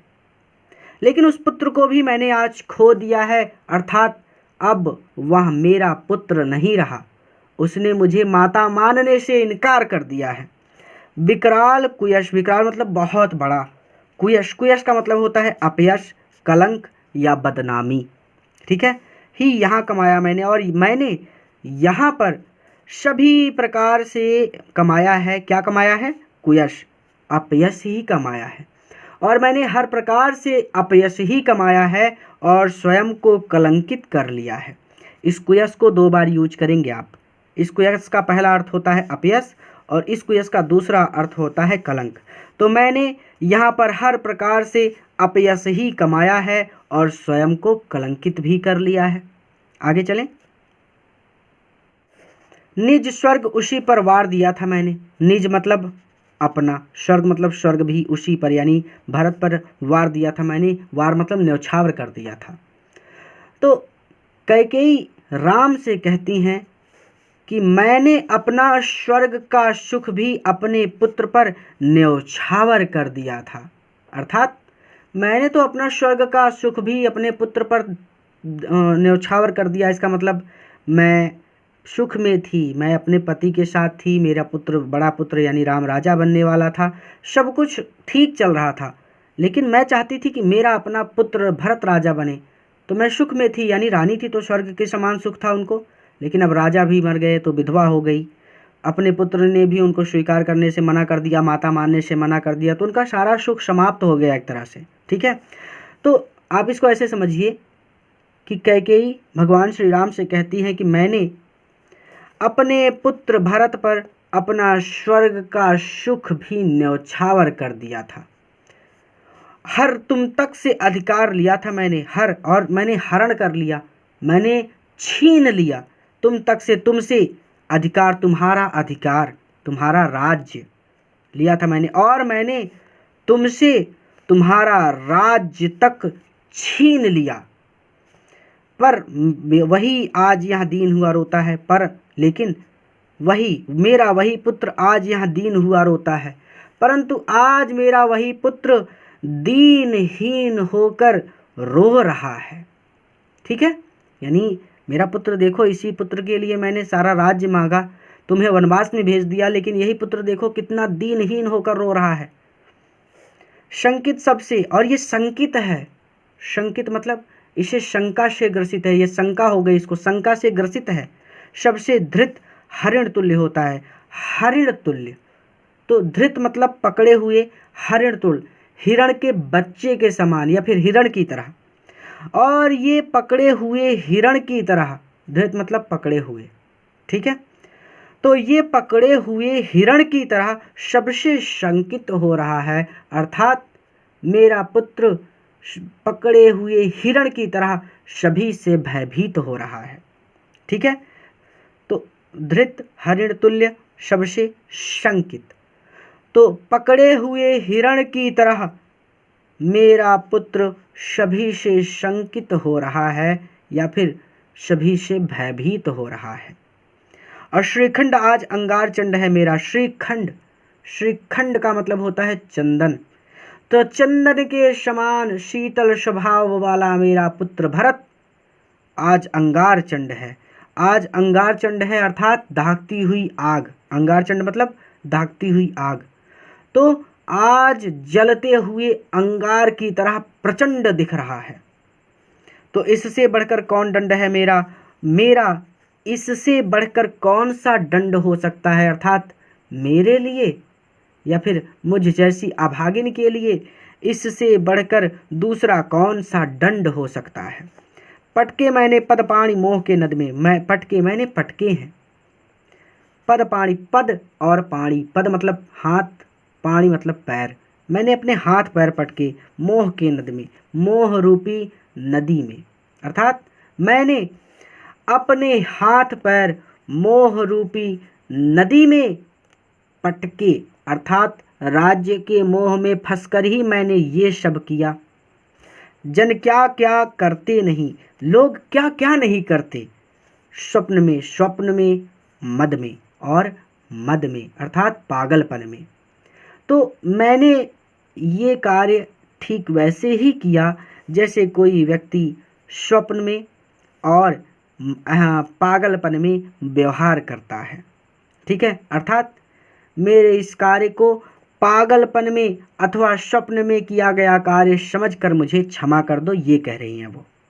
ठीक है, तो अब हम इसको पहले समझेंगे फिर उसके आगे चलेंगे कि निज स्वर्ग उसी पर वार दिया था मैंने। कैकेयी राम से कहती हैं कि हे राम, मैंने अपने पुत्र पर अपना स्वर्ग का सुख भी न्यौछावर कर दिया था, और यहाँ तक कि मैंने तुमसे तुम्हारा राज्य तक छीन लिया था, परंतु मेरा वही पुत्र आज यहाँ दीनहीन होकर रो रहा है। पर वही आज यहाँ हीन हुआ रोता है, परंतु आज वही मेरा पुत्र दीनहीन होकर यहाँ रो रहा है। और शंकित तब से धृत हरिण तुल्य होता है, और पकड़े हुए हिरण के समान, या फिर ऐसे पढ़ लीजिए कि तब से किसी पकड़े गए हिरण की तरह वह सभी से भयभीत हो रहा है। श्रीखंड चंदन के समान शीतल स्वभाव वाला मेरा पुत्र भरत आज जलते हुए अंगारे की तरह प्रचंड दिख रहा है। तो इससे बढ़कर कौन दंड है मेरा, और इससे बढ़कर मुझ अभागिन के लिए दूसरा दंड और क्या हो सकता है कि मेरा पुत्र ही मुझसे अलग हो गया है, वो मुझसे नाराज हो गया है। पटके मैंने पदपाणी मोह के नद में, अब वो कहते हैं कि हे राम, मैंने मोह के नद में, मोह रूपी नदी में पदपाणी अपने हाथ और पैर पटके, अर्थात सीधा सीधा यहाँ पर वो कह रही हैं कि मैंने अपने हाथ पैर मोह रूपी नदी में पटके हैं, अर्थात राज्य के मोह में फंस कर ही मैंने ये सब किया है। और जन क्या क्या नहीं करते स्वप्न में मद में। और मेरे द्वारा ये किया गया जो मैंने कार्य किया है, जो मैंने ये कार्य किया है, अर्थात मेरा यह कार्य ऐसा ही है जैसे कोई व्यक्ति पागलपन में अथवा स्वप्न में क्या क्या करते व्यवहार करता है। ठीक है, तो मेरे द्वारा किया गया कार्य कुछ ऐसा ही है जैसे कोई व्यक्ति पागलपन में अथवा स्वप्न में व्यवहार करता है, अर्थात मेरे इस कार्य को पागलपन अथवा स्वप्न में किया गया कार्य समझकर आप मुझे क्षमा कर दो। आगे चल सकते हैं। अच्छा, ये नहीं समझ में आया होगा ना, मद में एक तरह से जैसे कुछ लोग होते हैं हमारे आस पड़ोस में ही, शराब वगैरह पी के वो उल्टी सीधी बातें करते हुए चलते हैं, तो लोग उनके ऊपर ध्यान नहीं देते बिल्कुल भी, कि मतलब जाने दो, अगर वो कुछ बोल भी रहा है ना तो लोग कहते हैं अरे जाने दो, शराब पिया हुआ है इसीलिए बोल रहा है, सुबह ठीक हो जाएगा, या जब नशा उतरेगा तो ठीक हो जाएगा। तो एक तरह से कह के भी कह रहे हैं कि ऐसा समझो जैसे कोई मैंने मद में कार्य किया है, मैंने कोई, एक तरह से आप इसको मद को यहाँ पर सीधा सीधा कह सकते हैं कि मैंने कोई पागलपन में कोई कार्य किया है, इस कार्य को तुम नज़रअंदाज कर दो, ध्यान मत दो। और वो आगे कहती है कि हाँ दंड कौन, हाँ राम से वो कहती हैं कि कैकेयी राम से कहती हैं कि मेरे इस पाप के लिए दंड कौन, मेरे इस अपराध के लिए मुझे जो दंड दिया जाएगा, क्या डरूंगी उससे, अब भी मुझे उस दंड से भय नहीं लगता, अर्थात मुझे वो दंड स्वीकार है। और मेरा विचार कुछ दयापूर्ण हो तब भी, और दयापूर्ण, और मेरी इस स्वर को, यानी मेरे इस स्वर को सुनकर ये ना समझा जाए कि मैं दयापूर्ण, यानी मैं दया की आशा कर रही हूँ, अर्थात मेरे इस स्वर को, क्योंकि वो रो रो कर कह रही हैं एक तरह से कि वापस लौट चलो राम, वापस लौट चलो राम, मुझे क्षमा कर दो, भरत से कहो ये मुझे माता स्वीकार कर ले। तो एक तरह से वो रो रही हैं, तो वो कहती हैं कि मेरे इस स्वर को सुनकर ये ना समझा जाए कि मैं दया की आशा कर रही हूँ, मेरा विचार कुछ दयापूर्ण, ये ना समझा जाए कि मैं कुछ दया की आशा कर रही हूँ, तब भी, अर्थात मैं तब भी दंड भोगने के लिए तैयार हूँ। तो सीधा सीधा मतलब यहाँ पर हो जाएगा कि हाँ दंड कौन, कैकेयी राम से कहती हैं कि मेरे घोर अपराध के लिए जो भी दंड मुझे दिया जाएगा, मुझे वो दंड स्वीकार होगा, और मुझे उस दंड से बिल्कुल भी भय नहीं है। और मेरा विचार कुछ दयापूर्ण, और मेरे इस स्वर को ये ना समझा जाए कि मैं दया की आशा कर रही हूँ या फिर मैं दंड भोगने से भाग रही हूँ, तब भी, यानी मैं दंड भोगने से भाग रही हूँ, अर्थात मुझे दंड स्वीकार नहीं है, बल्कि मुझे जो दंड दिया जाएगा वो दंड मुझे स्वीकार है। दो दो लाइन पढ़िए पहले, तब समझ में आएगा, नहीं तो नहीं समझ में आएगा। तो ये क्लियर हो गया, रिवीजन कर लें। कैकेयी राम से कहती हैं कि हाँ दंड कौन, कैकेयी राम से कहती हैं कि मेरे घोर अपराध के लिए मुझे जो दंड दिया जाएगा, मुझे वो दंड स्वीकार है, और मुझे उस दंड से बिल्कुल भी भय नहीं है। और मेरे इस स्वर को सुनकर ये ना समझा जाए कि मैं दया चाहती हूँ, यानी एक तरह से मेरे इस स्वर को सुनकर यह ना समझा जाए कि मैं दंड भोगने से भाग रही हूँ अथवा मुझे दंड स्वीकार नहीं है, बल्कि मेरे अपराध के लिए मुझे जो दंड दिया जाएगा वो दंड मुझे स्वीकार है, मुझे किसी से दया की आशा नहीं है। ठीक है, मैं ये नहीं चाहती कि मुझ पर दया की जाए। आगे चलें। हाँ दया हंत वा घृणा आहा वा करुणा, वैतरणी सी है आज जानवी वरुणा। तो वैतरणी नदी है, पहले ये ऊपर वाला बाद में समझिए, पहले इसको समझिए। वैतरणी नरक की एक दूषित नदी है जिसमें खून है, एक तरह से खून है, बहुत सारी गंदगी है, वो वैतरणी नदी है नरक की। ठीक है, और आज जानवी नदी, पहली बार शायद आप नाम सुन रहे हो, जानवी का मतलब है गंगा। और वरुणा वाराणसी में बहने वाली गंगा की एक सहायक नदी है। तो गंगा और वरुणा दोनों पवित्र नदियां हैं। तो वो कहती हैं कि आज गंगा और वरुणा जैसी पावन नदियां भी, पवित्र नदियां भी मेरे लिए वैतरणी नदी सी हो गई हैं, मेरे लिए नरक की वैतरणी नदी बन गई हैं, या फिर मेरे लिए नरक की दूषित नदी वैतरणी बन गई हैं। अब आगे हाँ दया हंत वा घृणा आहा वा करुणा। अब बहुत बारीकी से समझिए। हाँ दया, मतलब वो कहती कि हाँ दया, अगर कोई मुझ पर दया करता है तो मुझे वो भी स्वीकार है। हंत वाह घृणा, अरे बाप रे बाप घृणा, हंत वाह घृणा मतलब बाप रे बाप। को आप कहते हैं ना कोई काम जो बहुत ज़्यादा, अरे बाप रे बाप कौन करेगा इस काम को, तो वही हंत वाह घृणा यानी हंत व घृणा यानी घृणा, यानी कोई मुझसे घृणा करे तो वो भी मुझे स्वीकार है। आहा वाह करुणा, और वो करुणा, और अगर कोई मुझ पर करुणा करे तो भी मुझे स्वीकार है, यानी मैं आज सब कुछ स्वीकार करने के लिए तैयार हूँ। तो यानी वो कहती हैं कि आज दया, घृणा और करुणा सबने अपने अर्थ खो दिए हैं, अर्थात सब कुछ आज मेरे लिए एक समान हो गया है। कोई दया करे तो भी मुझे स्वीकार, घृणा करे तो भी स्वीकार, करुणा, मेरा इस रोदन को देखकर, मेरे इस हाल को देखकर किसी को मुझ पर करुणा आए, किसी को मुझ पर दया आए तो वो भी मुझे स्वीकार। कोई मेरे पाप को देखकर, मेरे अपराध को देखकर मुझसे घृणा करे तो वो भी मुझे स्वीकार। मुझे किसी बात से कोई फर्क नहीं पड़ता, सभी ने अपने अर्थ खो दिए हैं। ठीक है, तो ये सीधा सीधा पढ़ लीजिए कि हाँ दया, हंत वाह घृणा, आहा वाह करुणा। तो दया यानी कैकेयी कहते हैं कि आज दया, घृणा और करुणा सबने अपने अर्थ खो दिए हैं, मेरे लिए सब कुछ एक समान हो गया है।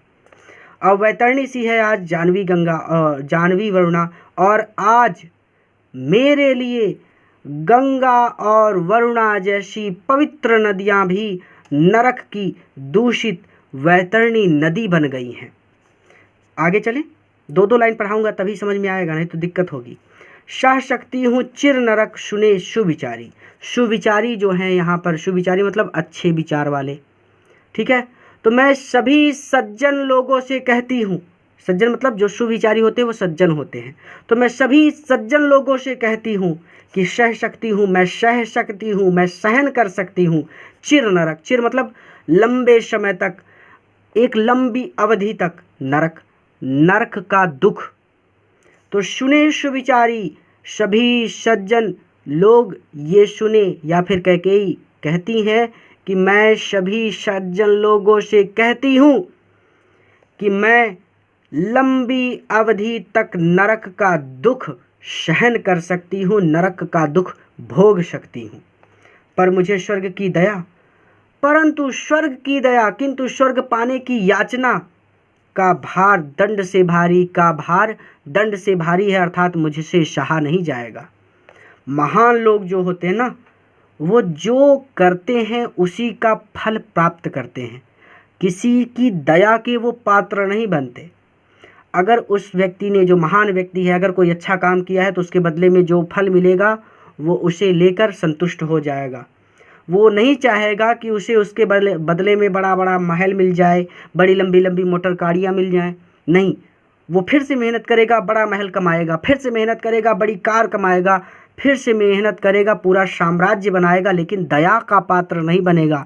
दया करके कोई भी उसे कुछ नहीं दे सकता। ये महान व्यक्ति की निशानी होती है, क्योंकि वो दया का पात्र अगर बनता है तो वो सोचता है कि उसका वध हो गया, उसके पुरुषार्थ का वध हो गया। तो इसीलिए कभी भी महान व्यक्ति दया का पात्र नहीं बनता। वो अच्छा काम करेगा तो अच्छी चीज़ें अपने आप स्वीकार कर लेगा कि हाँ ये मैंने किया है, इसका फल मुझे मिलेगा।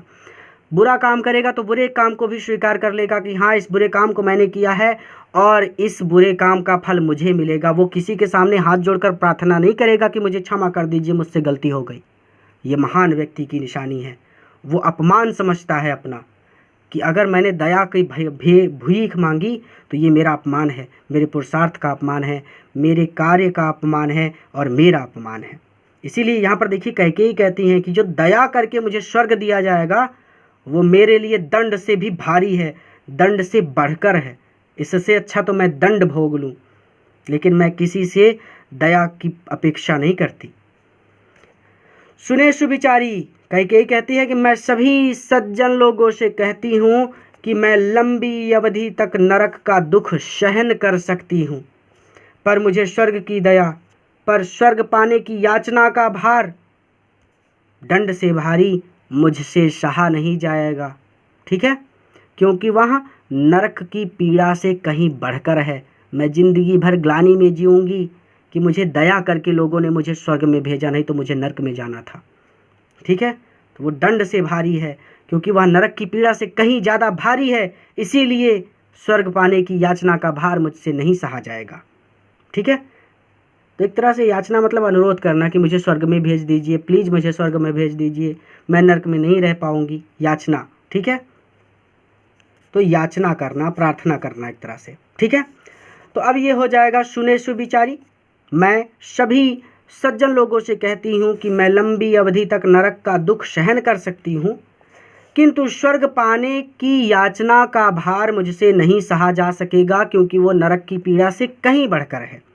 लेकर अपना यह कुलिस कठोर करे जा। आप कैकेयी आगे कहती हैं कि हे राम, लेकर अपना यह कुलिस कठोर, कुलिस का मतलब सीधा सीधा वज्र, और कठोर, वज्र जो होता है बहुत कठोर होता है, तो वज्र सा कठोर, कलेजा।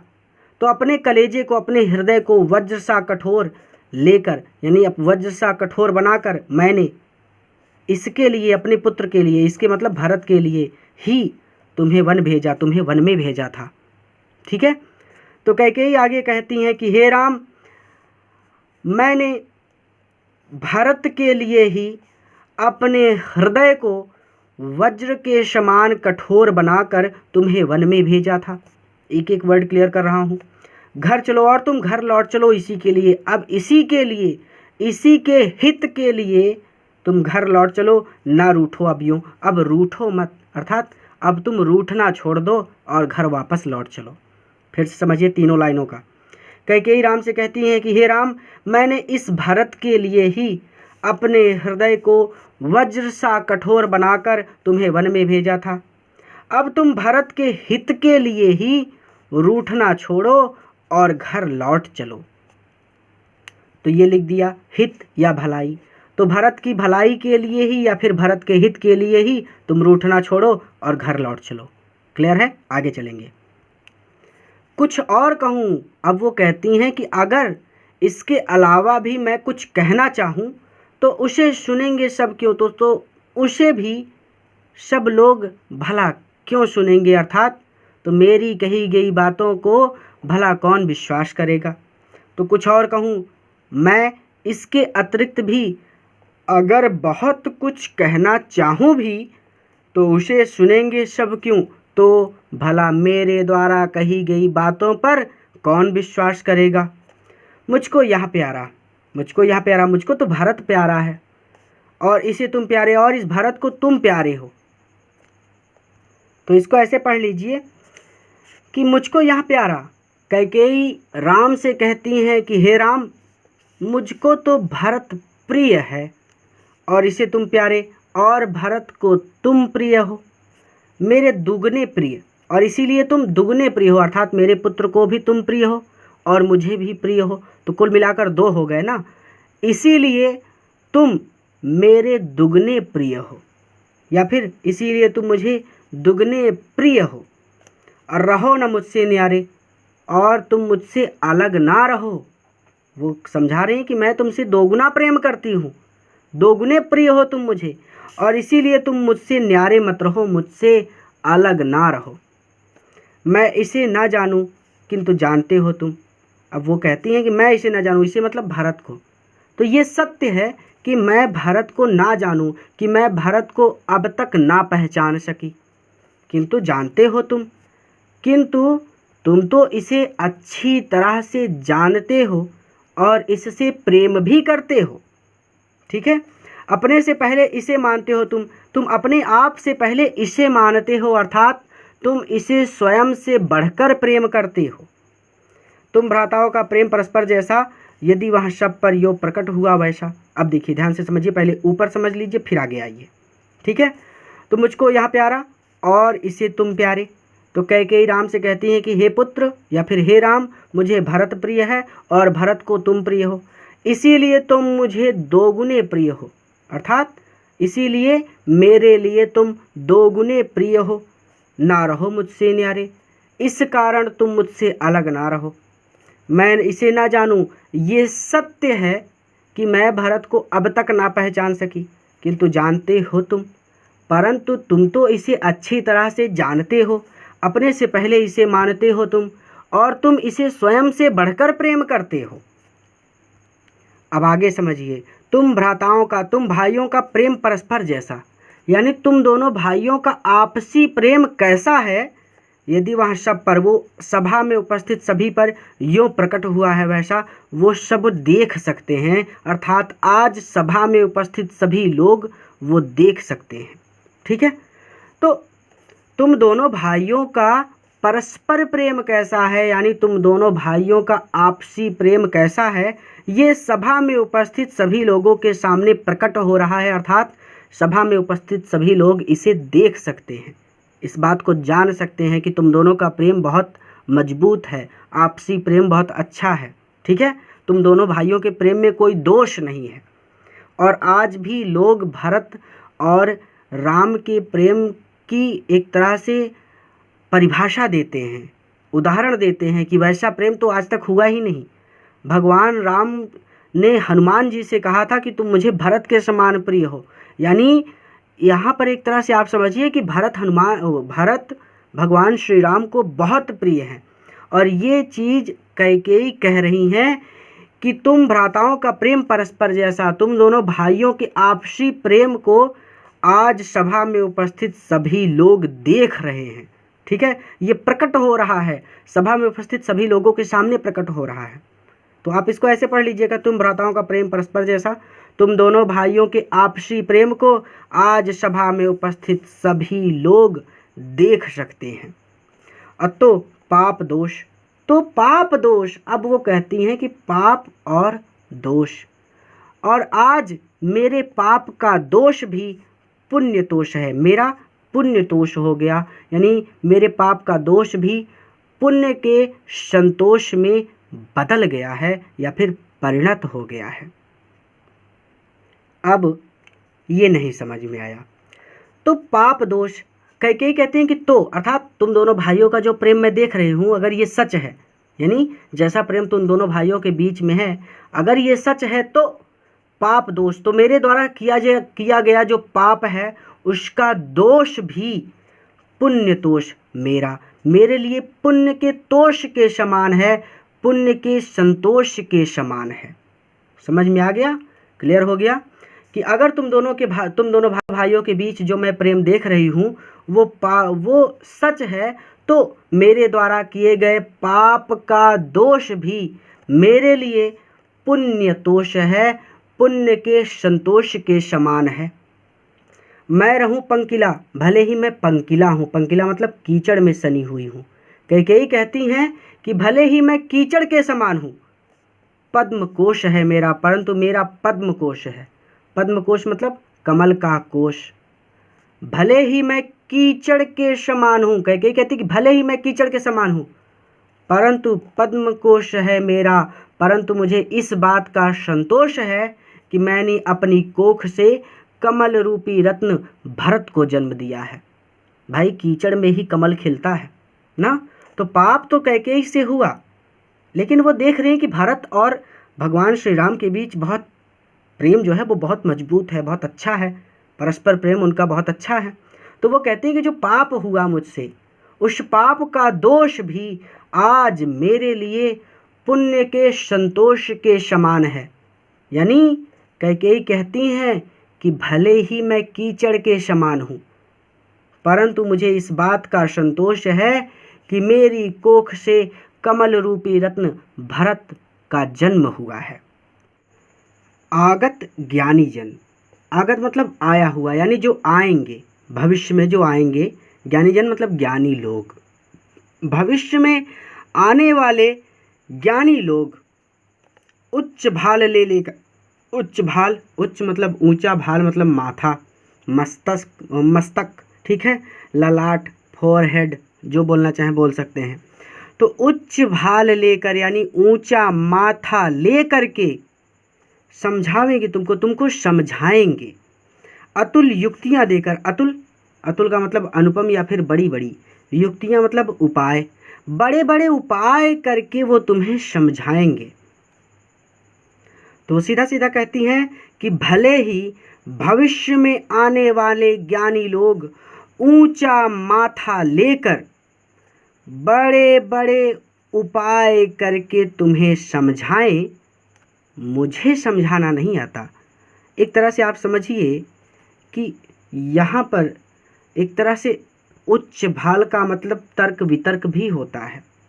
ज्ञानी लोग तर्क वितर्क करेंगे। तो जो हम लोग आज बातें कर रहे हैं, तुम्हारे और मेरे बीच जो बातें हो रही हैं, ये सारी चीज़ें जो आज लोग देख रहे हैं और जो लोग भविष्य में आएंगे, वो सभी लोग इन बातों पर तर्क वितर्क करेंगे, चर्चा करेंगे। और वो लोग जो ज्ञानी लोग होंगे, यानी जो भविष्य में ज्ञानी लोग आएंगे, वो उच्च भाल लेकर, यानी विभिन्न प्रकार के तर्क वितर्क करके या फिर ऊंचा माथा लेकर समझावेंगे तुमको समझाएंगे अतुल युक्तियाँ देकर, बड़े बड़े उपाय देकर, बड़े बड़े उपाय करके। इसका मतलब सीधा सीधा कि वो ज्ञानी लोग, भविष्य में आने वाले ज्ञानी लोग, तुम दोनों भाइयों के प्रेम को तरह तरह से प्रमाणित करेंगे, सीधा सीधा। ठीक है। तो आगत ज्ञानी जन उच्च भाल ले लेकर समझावेंगे तुमको अतुल युक्तियाँ देकर। तो इसका मतलब सीधा हो जाएगा कि भविष्य में आने वाले, ऐसे पढ़ लीजिए कि भविष्य में ज्ञानी लोग ऊंचा माथा लेकर बड़े बड़े उपाय करके तुम्हें समझाएंगे, अर्थात भविष्य में ज्ञानी लोग तुम दोनों भाइयों के प्रेम को तरह तरह से प्रमाणित करेंगे। मेरे तो अधीर हृदय बेटा, परंतु मेरे लिए, अब देखिए वो कह रही मेरे तो, लेकिन मेरे लिए तर्क वितर्क करना संभव नहीं है। मेरे पास तो केवल प्रेम है। आधीर हृदय है, आधीर मतलब ऐसा हृदय जो धैर्य धारण ना कर सकता हो। मेरे पास तो केवल एक आधीर हृदय है बेटा, लेकिन हे पुत्र, मेरे पास तो एक धैर्यहीन हृदय है, अर्थात मेरे लिए तर्क वितर्क का कोई महत्व नहीं है। मेरे पास तो केवल एक धैर्यहीन हृदय है, अर्थात मेरी तो केवल एक ही इच्छा है कि तुम दोनों पुत्रों को मैं हमेशा अपनी आंखों के सामने देखूं। ठीक है। और मेरे इस धैर्यहीन हृदय ने, यानी उसने फिर तुमको आज भुजा भर भेटा, भुजा भर के भेटा है, अर्थात भुजा भरने का मतलब गले लगाना, भेटा मतलब भेंट करना, यानी भुजा भर के भेटना यानी गले लगाना। सीधा सीधा मतलब कि कैकेयी कह रही है कि मैं जब घर से चली थी तो मैंने सोचा था कि राम मुझ पर गुस्सा करेगा, राम मुझे डांटेगा, राम मुझसे दूर हो जाएगा, लेकिन तुमने तो उल्टा मेरी प्रशंसा की। तुमने कहा कि भरत जैसे पुत्र को जन्म देने वाली माता धन्य है। तो तुमने तो मेरी प्रशंसा की, इसीलिए मेरा हृदय और गदगद हो गया, और जितना प्रेम मेरे हृदय में था आज वो सारा प्रेम मैंने तुम पर न्यौछावर कर दिया। ठीक है।